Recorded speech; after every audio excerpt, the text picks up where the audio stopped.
Ya, sesuai dengan sudah tahu semua di medsos bahwa Pergub nomor 2 tahun 2026 sudah dicabut semenjak hari ini.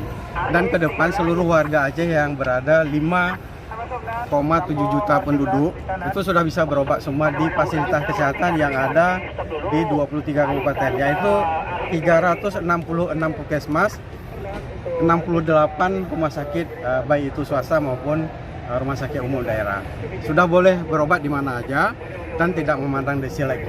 Ya, mudah-mudahan kita bisa berkah semua. Apa ini untuk semua layanan penyakit, Pak Ya. Kadis? Untuk semua layanan penyakit? Semua layanan. Ya, Obat jalan sama Pak? sama semua. Pak, regulasi secara tertulis kapan Pak bakal kita tetapkan? Karena walaupun sudah dicabut kan pasti kan kita ada kekosongan pergub nih tentunya. Nah, Bagaimana kekosongan nanti? itulah lagi dibuat untuk apakah ada pergub selanjutnya kan harus didaftar dulu ke Mendagri. Ini yang jadi ininya sesuai dengan Biro Hukum mungkin sudah melaporkan hal seperti ini. Kira-kira berapa lama tuh Pak waktu yang dibutuhkan Pak? Saya kurang tahu itu. Ya. Pak Kadis, untuk anggaran kita di Provinsi Aceh sendiri, saat ini seperti apa?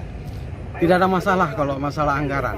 Karena setiap tahun itu dengan BPJS kita juga kadang-kadang di akhir tahun baru bisa kita melunasi atau memang ada terutang bisa membayar untuk tahun selanjutnya. Yang penting warganya tidak dikutip apapun lagi. Ya.